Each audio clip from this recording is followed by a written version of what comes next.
O nosso sucesso depende da presença de Deus, e a presença de Deus depende da nossa santidade.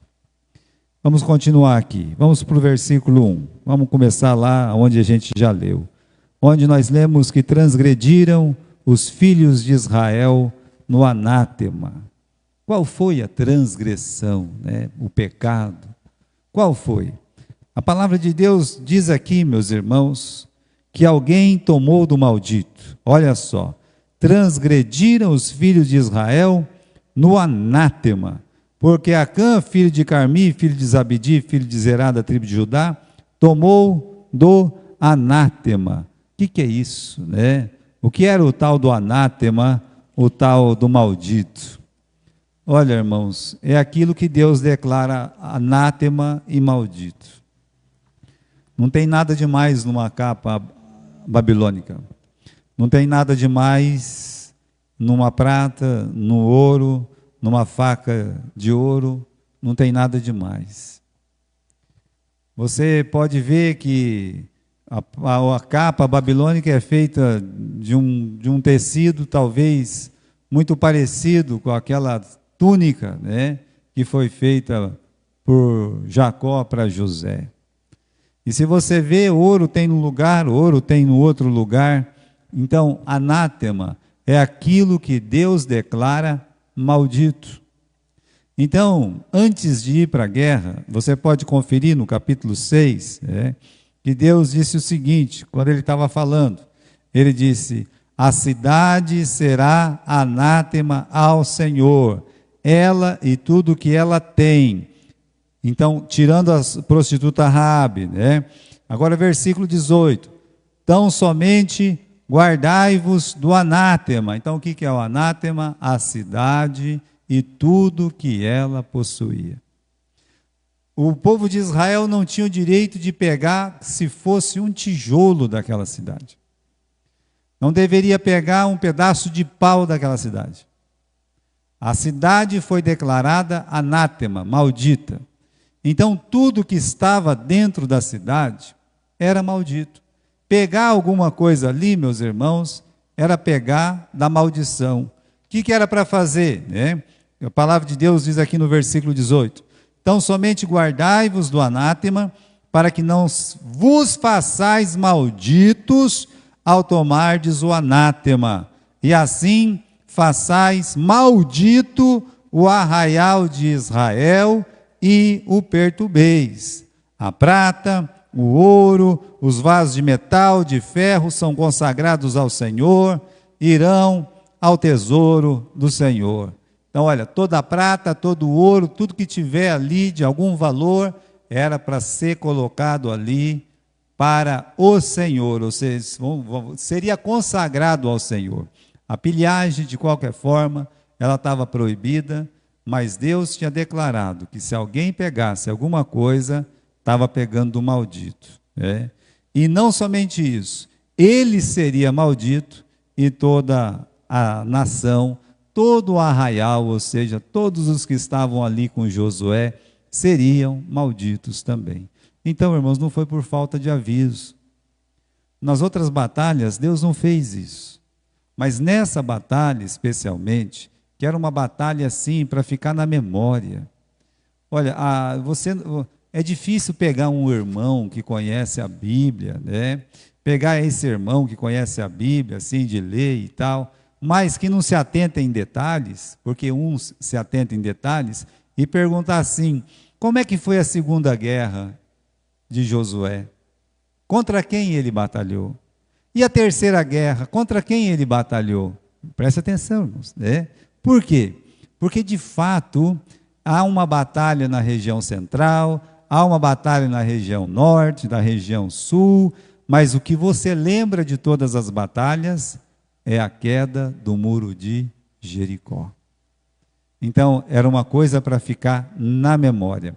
Era uma pura consagração do povo do Senhor ao Senhor. E aí, meus irmãos, a gente lê no capítulo 7 que o tal do Acã, então, ele tomou do maldito. Então aqui, meus irmãos, a quebra dessa ordem, como a gente viu, incorria numa maldição, ou seja, Deus não ia mais ficar com a sua nação, não ia mais abençoar aquela nação. Agora você veja nesse detalhe como Deus trata a questão. Por quê? Quem é que transgrediu? Nós sabemos, meus irmãos, que foi Acã. Eu sei, você sabe que foi o Acã. O versículo 1 está falando que foi o Acã, pastor. Eu sei, está dizendo aqui que foi o Acã. O próprio Senhor, quando ele vai pegando casa por casa, tribo por tribo, as famílias, até chegar no homem individualmente, chega em Acã, ou seja, os meios usados por Deus chegam em Acã. A declaração do Espírito Santo no versículo 1 vem a Acã, e a própria confissão do Acã, quando ele olha e diz: verdadeiramente pequei contra o Senhor. Então, não tem nenhuma dúvida que foi o Acã, correto? Agora, o Espírito Santo coloca no plural. Aí no versículo 1, você lê o quê?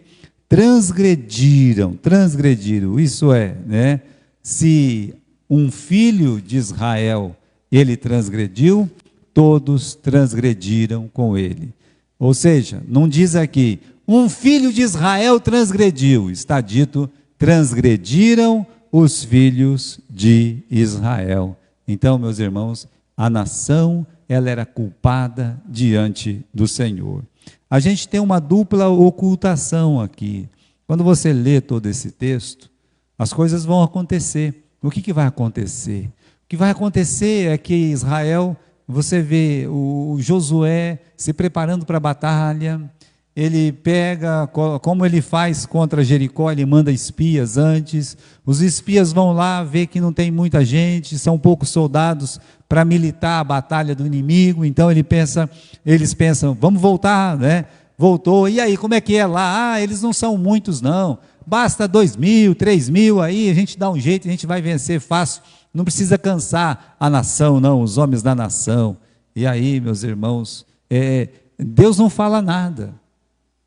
Você tem uma ocultação da parte de Deus. Deus deixou as coisas acontecerem. Como diria hoje, Deus deixou as coisas rolarem, naturalmente rolarem. Vai indo, Deus não falou. O Acã também não. Há esse momento em que Acã vai, ele entra lá naquela casa, em Jericó, ele é atraído por uma capa, como ele mesmo fala, eu vi uma capa babilônica. Quando ele viu que era uma capa de muito valor, talvez ele imaginou, aqui nessa casa não pode ter só uma capa, tem mais coisas aqui dentro. Então ele foi pegando e foi escondendo, colocou talvez debaixo da blusa e saiu correndo, como todo o mundo estava correndo, ele volta para a casa dele, ele esconde debaixo da tenda. Ou seja, meus irmãos, escondeu. Tanto o Acã, ele ocultou o seu pecado, quanto o nosso Deus, ele ocultou a sua ira. Agora, nós vamos ver aqui no livro de Lucas, capítulo 12, versículo 2, que não adianta nada, o Acã fez o que fez, ninguém viu, pode ser que a família dele viu, com quase certeza, porque morreram junto com ele, mas será que ninguém lá viu? Não dá para saber. O certo é o seguinte, o que a palavra de Deus nos ensina? Nada há encoberto que não venha a ser revelado, oculto que não venha a ser conhecido, porque tudo que disseres a escuras será ouvido em plena luz, o que disseres aos ouvidos no interior da casa será proclamado ao zerado. Aqui, meus irmãos, apesar de que Deus está falando que as conversas vão ser reveladas, é claro que implica que os pecados vão ser revelados, porque a palavra de Deus já diz que os olhos do Senhor estão sobre todo lugar, em todos os lugares, fazendo o quê? Contemplando os bons e contemplando os maus. Quando nós abrimos no livro de Romanos, eu peço aos irmãos que abram lá comigo, vamos lá no livro de Romanos, no capítulo 2, versículo 15, não existe nada que está escondido, que não vai ser revelado pelo Senhor, seja nossas ações, seja nossas palavras e até a intenção do nosso coração. Capítulo 2, versículo 15, diz assim, os quais, tem alguma coisa errada aqui, eu acho que eu peguei uma passagem errada aqui, né? Deixa para lá, meus irmãos, a gente fica só com Lucas capítulo 12 e versículo 2 mesmo, sem problema. Isso aqui é suficiente para mostrar que Deus, Ele não vai fazer nada nesse mundo, né? Que vamos dizer assim, olha, eu fiz uma coisa, nunca ninguém vai saber. Ah, mas pode ser que não vai ficar sabendo aqui, não importa. Uma das coisas interessantes vai ser o tribunal de Cristo. Por quê? Porque o tribunal de Cristo é diferente daquele grande trono branco. O grande trono branco, as pessoas são condenadas para quê? Elas são condenadas para ser julgadas e lançadas no inferno. Enquanto que o tribunal de Cristo, quando nós aprendemos nas Escrituras, as intenções do nosso coração, as nossas palavras e todos os nossos atos pecaminosos vão ser expostos, como o apóstolo Paulo ensina para Coríntios, né? Para Coríntios, ele fala sobre isso ali. Então, irmãos, vamos continuar, né? Falamos da dupla ocultação, agora a nação, ela está sob juízo. Vamos lá no capítulo 7, Josué, como eu disse, ele enviou os espias, foram lá, né? Declararam que estava fácil, e aí, meus irmãos, no capítulo 7, versículo 4, diz que subiram lá do povo uns 3.000 homens, os quais fugiram diante dos homens de Ai. E os homens de Ai feriram deles 36 e os perseguiram desde a porta até Sebarim. E os feriram na descida, e o coração do povo se derreteu e se tornou como se fosse água. Então, o que está acontecendo aqui? Uma derrota, né? Então, é uma nação sobre juízo. Eles têm planos, eles vão para a guerra e eles são derrotados. Derrotados de uma forma vergonhosa, irmãos, de sair correndo mesmo e as pessoas atrás dele, matando eles por trás, de uma forma vergonhosa e covarde. É por isso que o final do versículo 5 fala, derreteu o coração do povo como se fosse água. Uma derrota muito vergonhosa. Agora, tem algumas lições à parte aqui, né, que não tem nada a ver com o pecado do Acã, mas que tem a ver, meus irmãos, às vezes com orgulho, com soberba, né? Por exemplo, e até, meus irmãos, assim, em relação à forma como a gente gosta de ficar vendo a vida dos outros. Olha só, né? Eles estavam prontos para espiar uma cidade longe, mas eles eram negligentes para olhar para o que estava acontecendo dentro das próprias casas. Então, vamos ver quantas pessoas tem lá, vamos ver quem que vai lutar lá. Antes disso, antes de você olhar para o argueiro que está, né, no cisco que está no olho do seu próximo, o que você tem que fazer? Você tem que tirar o tronco que está no seu olho. Então, o povo de Israel estava tão preocupado com o que tinha no arraial do outro, que esqueceu o que tinha no seu próprio arraial. Em vez de ir lá e falar assim, olha, né, vamos ver se eles estão bem armados ou pouco armados, poderia dizer assim, pessoal, nós mantemos a santidade. Será que nós mantemos a santidade aqui no nosso arraial? Porventura alguém pegou do maldito? Será que alguém não pegou um anel? Será que alguém não pegou um brinco? Será que chegar nessa confissão antecipada de pecado? Mas o que aconteceu lá, meus irmãos, é o que acontece na nossa vida. Às vezes a gente tem muito para falar da casa do vizinho, da vida do irmão, da irmã, né? A vida dos filhos do irmão, os filhos da irmã, mas a gente tem muito pouco para falar dos nossos próprios filhos, a gente tem muito pouco para falar da nossa própria família, a gente tem um dedo apontado ali, né? O irmão Félix falava, tem um dedo apontado para cá, então tem aqui 4 virados para você, né? Oxalá se a gente, irmãos, sempre fizesse o que Deus fala, né? Examine-se a si mesmo, vai lá, põe você, né, no cadinho de Deus e veja como é que está a sua vida, antes de você ficar preocupado com a dos outros. E aí, meus irmãos, essa questão da soberba também, né? Ah, é pouquinho, dá para nós ganhar, né? Ah, vamos lá, vai ser fácil a vitória. Olha, eu não vi nenhum deles olhar e dizer assim, meus irmãos, Deus está conosco. Sejam poucos ou sejam muitos, Deus está conosco. Veja a diferença. Quando eles estavam rodeando lá Jericó, né, talvez havia uma apreensão. Por quê? Jericó era muito forte. Agora, Ai, né? Ai, uma cidadezinha de nada. Para ganhar deles a gente nem precisa de Deus. As coisas funcionam assim na nossa vida. Se o desafio é muito grande, eu estou orando, eu estou indo para a igreja, eu estou servindo ao Senhor, mas quando o desafio eu sei que eu vou atravessar essa barreira, né? Eu sei que nesse trabalho eu vou bem, eu sei, quando as coisas começam a acalmar, é que as pessoas realmente, elas vão mostrando que Deus não é tão importante assim. Que Deus, ele não é tão essencial assim. A gente tem que mostrar que Deus, ele é essencial quando nós estamos, meus irmãos, abençoados por Ele. Infelizmente, às vezes os irmãos brincam aqui, né? Eu não gosto muito dessa brincadeira, mas é brincadeira deles, né? Eles falam assim: o irmão não veio na igreja hoje, ele está com a saúde boa. É assim, é uma brincadeira. Mas de fato, meus irmãos, que se estivesse com algum problema, às vezes viria na casa do Senhor. O ser humano tem essa questão, mas o crente não deveria ter. O crente deveria ser firme quando as coisas estão bem, quando as coisas não estão bem, para a gente poder levar à parte essas lições do maldito aqui, né? Agora, irmãos, eles nem perceberam que Deus tinha se retirado deles. Às vezes, quando a gente deixa de orar e deixa de vigiar, acontece muito isso. A gente não percebe que Deus está longe, Ele está longe. Como aconteceu com Sansão, a palavra é clara ali. E não percebeu Sansão que o Espírito do Senhor tinha se retirado dele. A mesma coisa aconteceu com Saul.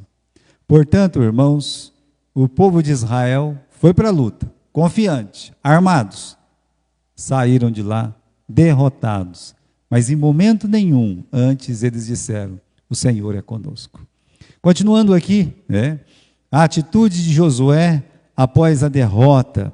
Ele, então, no versículo 6, Josué rasgou as vestes, se prostrou em terra sobre o seu rosto perante a arca do Senhor até a tarde.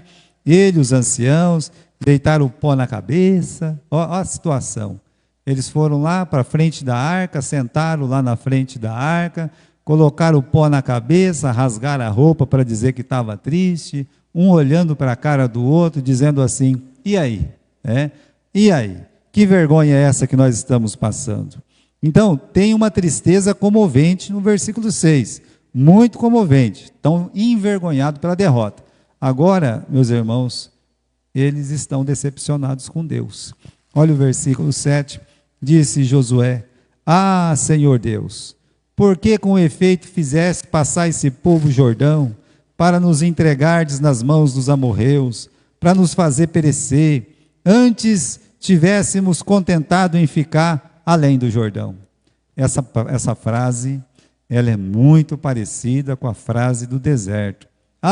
Senhor, por que nos trouxeste nesse deserto para a gente morrer de fome, de sede, não tem carne, não tem nada, né? Antes tivesse ficado no Egito. Olha, uma coisa, irmãos, a gente aprende lendo a palavra de Deus, que a frase é a mesma frase, praticamente mudando o lugar. Não é voltar para o Egito, é além do Jordão. Além do Jordão não é Canaã. Não vamos esquecer disso. Tanto faz ficar 700, 800 quilômetros no Egito ou apenas 1 quilômetro de distância. A falta de fé seria a mesma, sem dúvida. Então, quando eles estão aqui clamando, a questão não é o que eles falaram exatamente, é quem está falando. Veja, irmãos, que a pessoa que fala, por exemplo, quem falou lá no Egito? Quem dera morresse no Egito? Os incrédulos. Os incrédulos. E quem é que está falando aqui? É Josué. Então, Josué, ele fala assim, ele usa praticamente os mesmos termos, mas ele quer uma resposta de Deus. Diferente dos israelitas que já tinham a resposta no coração. Às vezes a pessoa está falando alguma coisa, ela já tem a resposta, deixa ela com a resposta dela. Deixa ela com ela, sabe? A pessoa, não adianta você falar nada, né? Agora, Josué não. Josué, ele quer uma resposta de Deus. Doa a quem doer. Ele está aqui dizendo para Deus: Senhor, por que, versículo 7, lá no começo, por que, Senhor, por que está acontecendo isso? Então ele está decepcionado com Deus, meus irmãos. Agora, antes de ficar decepcionado com Deus, não esqueça uma coisa: examine-se a si mesmo. Antes, se acontecer alguma coisa com você, se acontece alguma coisa com alguém da sua família, se há um desvio, se há um afastamento, se há alguma coisa, pergunte primeiro para você: o que está acontecendo? Você pode dizer: por que, Senhor? Mas você tem que estar pronto para a resposta que Deus tem para dar. Então, nós aprendemos aqui, meus irmãos, sobre a repreensão de Deus. Deus vai repreender. Primeiro, meus irmãos, ele faz uma pergunta para o Josué, né?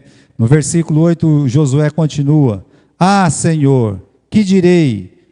Pois Israel virou as costas diante do inimigo.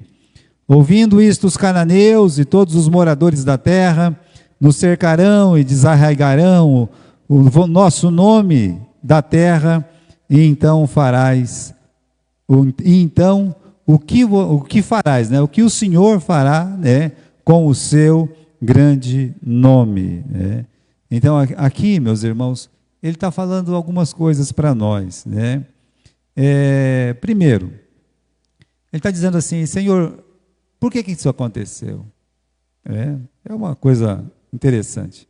Depois ele fala para Deus assim: o que eu vou falar para essas pessoas?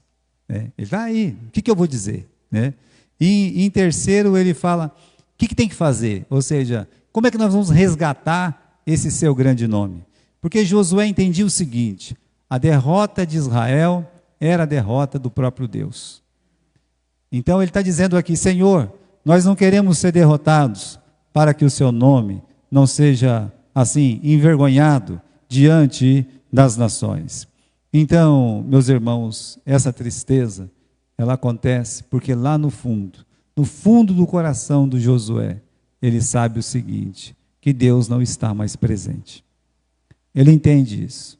O servo de Deus, aquele que ama a Deus, ele sabe que não é uma questão de 3.000, 10.000 ou 300, né, como Deus ele usou na guerra lá no tempo dos reis.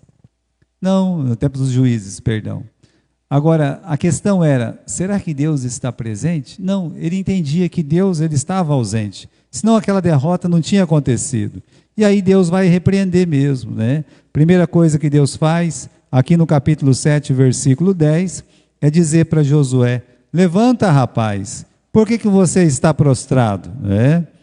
Irmãos, orar é bom. Se alguma coisa não está certo, você deve orar. Deus não está condenando a oração de Josué. E se nós falhamos, nós devemos orar a Deus. Se nós estamos errados, nós vamos clamar ao Senhor. Mas olha o que está escrito aqui, é importante a gente pensar nisso. O remédio não está na oração, mas em passos ativos para expulsar a coisa impura, tirar o maldito, tirar o anátema. Apenas a oração, ela não vai ajudar. Porque Deus sabe que a oração precisa da ação. É a gente pegar e tomar uma atitude contra o mal. Tomar uma atitude radical contra o pecado. Por isso Deus fala: levanta. Levanta. Deus está falando para ele: por que você está aí prostrado? Então, orar é bom, não é suficiente. É preciso dar passos ativos para expulsar aquilo que nos destrói. Agora, a oração de Josué, como eu disse, tinha 2 pedidos. Quais são os 2 pedidos? Eu queria saber a causa: Senhor, por que nós fomos derrotados? Segundo, trazer o retorno divino, Ou seja, o que farás com o teu nome? Senhor, o Senhor vai voltar. Ele tinha certeza, irmãos, que daquele lugar para diante, sem a presença de Deus, não tinha motivos para ir para mais nenhuma guerra. Ali era o fim da linha sem a presença de Deus. Então ele quer saber a causa e ele quer saber como Deus, se Deus vai voltar, né? O que você vai fazer, Senhor, né, com o seu nome? E aí, meus irmãos, a resposta de Deus, ela é tripla, né?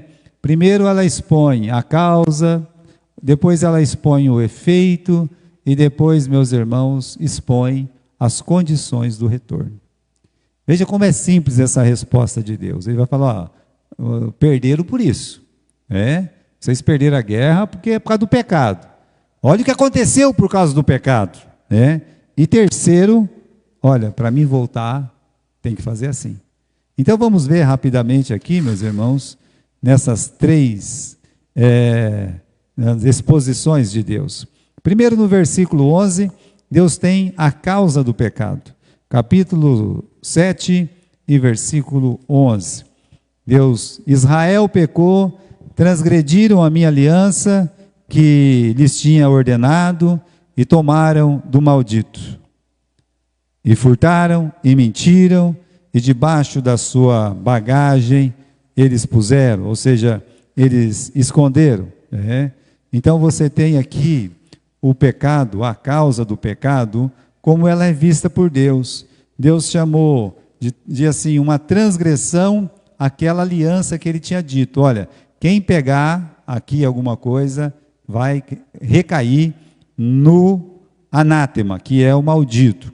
Ou seja, Deus está falando, pecaram, tomaram do maldito, né? Como assim? Furtaram, mentiram, esconderam embaixo da sua bagagem. Então Deus está dizendo o que aconteceu. Falou assim, olha, tem uma casa aí, tem uma tenda aí que está em pecado. É isso que Deus está dizendo. Deus está dizendo, ó, houve aí um assalto aí, né? Contra mim, contra a minha palavra, contra a minha glória, contra a minha ordenança, contra o meu mandamento. Então, alguém roubou alguma coisa aí, né? E depois, meus irmãos, como ela foi confessada pelo Acã. Olha aqui, né, no capítulo 7 e no versículo 20, o Acã disse, verdadeiramente pequei contra o Senhor, Deus de Israel, e fiz assim e assim. Aí ele dá alguns detalhes. Quando eu vi entre os despojos uma boa capa babilônica e 200 ciclos de prata, uma cunha de ouro do peso de 50 ciclos, cobicei-os e tomei-os, e eis que estão escondidos na terra, no meio da minha tenda, e a prata por baixo dela. Então, irmãos, Deus falou de uma forma genérica, e o Acã, ele fala de uma forma específica. Fala, olha, quando eu vi aquela capa babilônica, eu tomei, eu peguei, está dizendo aqui, cobicei, tomei, está escondido, está lá em casa, né? Ele faz uma confissão. Agora, irmãos, olha o versículo 20, ele diz assim, verdadeiramente eu pequei contra o Senhor. Ele sabe que o pecado era contra Deus. Houve essa confissão. Bem, irmãos, apesar do apedrejamento e dele ter sido queimado, ele confessa o pecado dele. E foi o que foi pedido dele no versículo anterior, no versículo 19, por Josué. Ô meu filho, confessa o seu pecado. Então o pecado foi confessado. O pecado está ali confessado. E aqui está o ciclo corriqueiro do pecado que nem fala o Tiago, né? Cada um é tentado quando? Atraído e enganado. Essa palavra engodado, enganado, é uma fisga, né? Então, é como se ele fosse fisgado, mas fisgado por quem? Pelo diabo, né? Não, pelos seus próprios desejos. Porque a gente vai querer culpar o diabo por causa dos nossos pecados. Não, foi por causa dos nossos próprios desejos. O que o diabo faz? Ele fala assim, olha, aquela árvore ali e tal, né? Ele mostra a árvore, mas é ela que olhou, é ela que desejou, é ela que cobiçou, é ela que pegou, é ela que comeu, ou seja, meus irmãos, atraído e enganado pelo próprio desejo. E aí sim, quando o desejo é concebido, dá luz ao pecado, e o pecado consumado, ele gera a morte. Veja que esse ciclo, ele sempre se repete. O final é o quê? É a morte. O final é a destruição. Não vai ser diferente com família de ninguém, com pessoa nenhuma, né? Não tem jeito de ser. Deus não pode mentir. Então a causa do pecado foi vista, foi confessada por Acã, e aí tem o efeito do pecado. O efeito do pecado está no versículo 12. Por isso os filhos de Israel não puderam subsistir perante os seus inimigos. Viraram as costas diante dos seus inimigos, porquanto estão amaldiçoados. Não serei mais convosco, se não tirardes o maldito do meio de vós. Então, o que foi, meus irmãos, o efeito do pecado? Literalmente o quê? A derrota em Ai, né? Então, são algumas coisas que aconteceram na derrota em Ai. E Deus está falando aí no versículo 12, ó, não vão subsistir, ou seja, eles vão cair. Né? Primeiro efeito é a queda. Segundo, a morte. Literalmente 36 pessoas morreram por causa de uma capa babilônica, né? E mais um pouco de ouro e prata. O enorme desânimo entre o povo, isso é outro efeito negativo. Agora o efeito, meus irmãos, talvez dos piores, é o que é mencionado no versículo 9.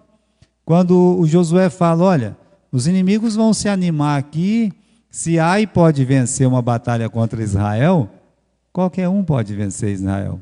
Eles vão se juntar todo mundo e vão cair em cima da gente. Então, meus irmãos, os efeitos são terríveis. E aí, meus irmãos, tem o efeito espiritual, né? Que Deus fala no final do versículo 12. Ele fala assim, olha, eu não serei mais convosco, né? Eu não vou andar mais com vocês, eu não vou estar mais diante de vocês. Isso aqui é a maldição colocada na prática. E aí, meus irmãos, não tem nada, não existe uma coisa pior do que Deus, ele se afastar.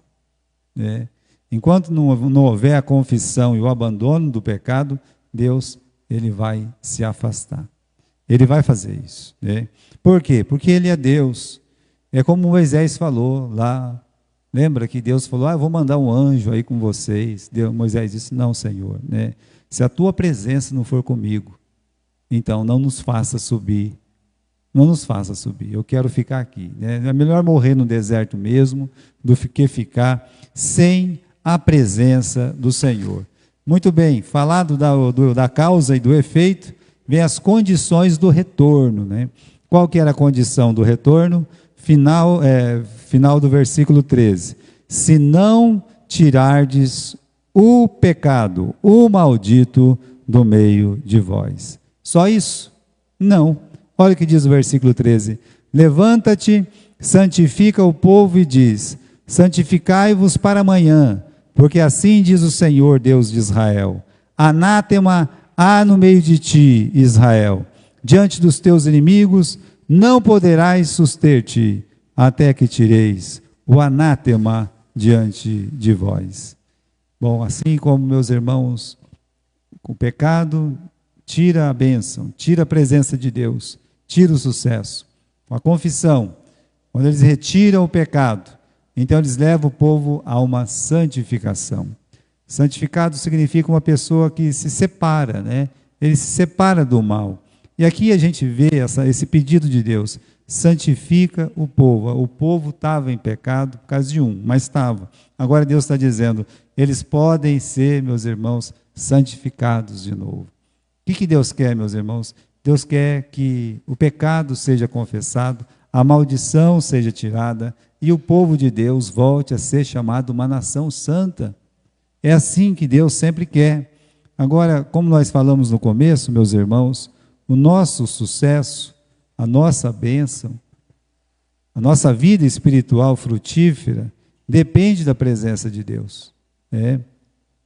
Quando Deus está conosco, Jericó é o quê? Não é nada. Aquelas grandes muralhas não é nada. Agora, quando Deus está ausente, entrar numa cidade que nem Ai é impossível. Simplesmente impossível. Então, sabe, aquele muro despedaçado lá fora, a gente não pode fazer nada na nossa própria força. Ainda mais se tiver em pecado, irmãos, não vai alcançar nada, vai ser derrota em cima de derrota. Não é? São duas coisas realmente que destroem. O pecado destrói. E uma outra coisa que destrói é o espírito faccioso. aquela divisão. Então, meus irmãos, a casa dividida, ela não subsiste. Nunca devemos esquecer isso. Às vezes a pessoa fala assim, né? Vamos dizer, se uma igreja não crescer, a primeira coisa que vem na mente é o quê? É o pecado, né? Deve vir primeiro mesmo, é o pecado. Então vamos ver, vamos consertar nossa vida e tal. A pessoa, tá bom. Mas às vezes, meus irmãos, é algo além. É a divisão que existe dentro da igreja. É uns puxando para frente, outros puxando para trás, né? E as pessoas, em vez de olhar para o seu próprio pecado, os seus problemas, sua família, começam a acreditar a família do irmão, os problemas do irmão, ou seja, causa essa divisão. Isso também, a Bíblia diz, essa casa não subsiste, não tem jeito de subsistir. E aí, meus irmãos, a condição de Deus é bem clara, ou tira o pecado, ou eu não volto com vocês. Agora, irmãos, Deus mesmo tomou a providência, no versículo 14, e disse, olha, amanhã chega tribos, chega as famílias, cheguem as casas, cheguem os indivíduos, e o indivíduo que for tomado, ele vai ser apedrejado. Veja, não apedrejado. Versículo 14 e 15. Amanhã, pois, vos chegareis segundo as vossas tribos, e será que a tribo que o Senhor tomar se chegará, segundo as famílias? A família que o Senhor tomar se chegará por casas, a casa que o Senhor tomar se chegará homem por homem. E será que aquele que for tomado com o anátema será o quê?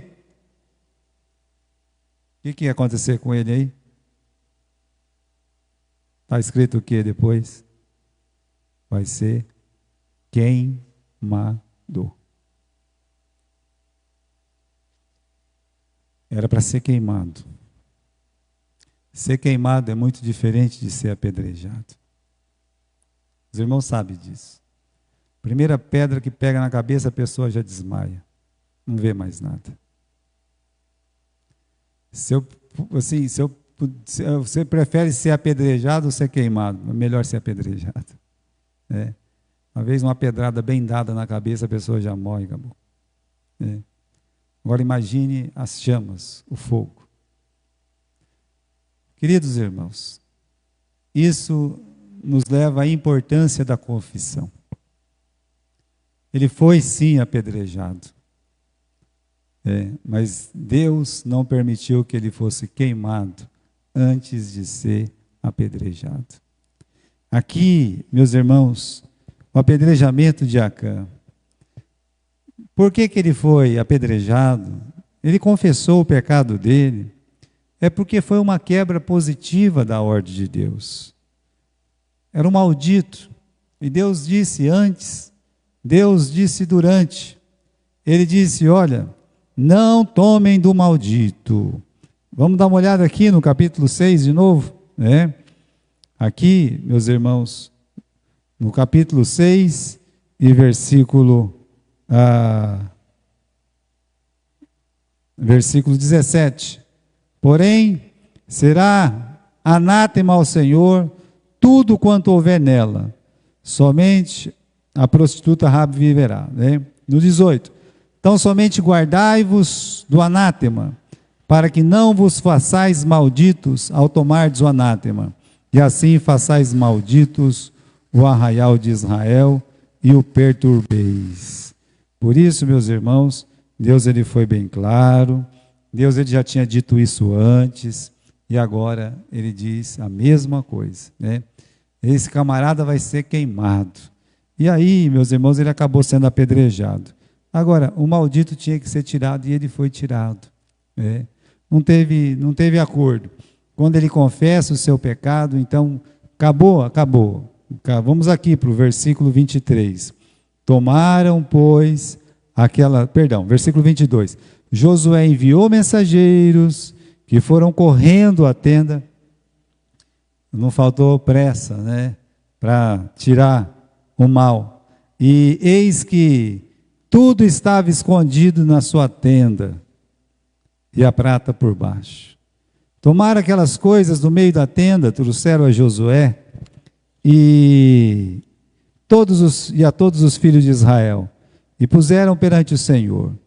Então Josué e todo Israel com ele tomaram Acã, filho de Zerá, a prata, a capa, o cunho de ouro, seus filhos, suas filhas, seus bois, seus jumentos, suas ovelhas, a sua tenda e tudo quanto ele tinha, e levaram-nos ao vale do Acor.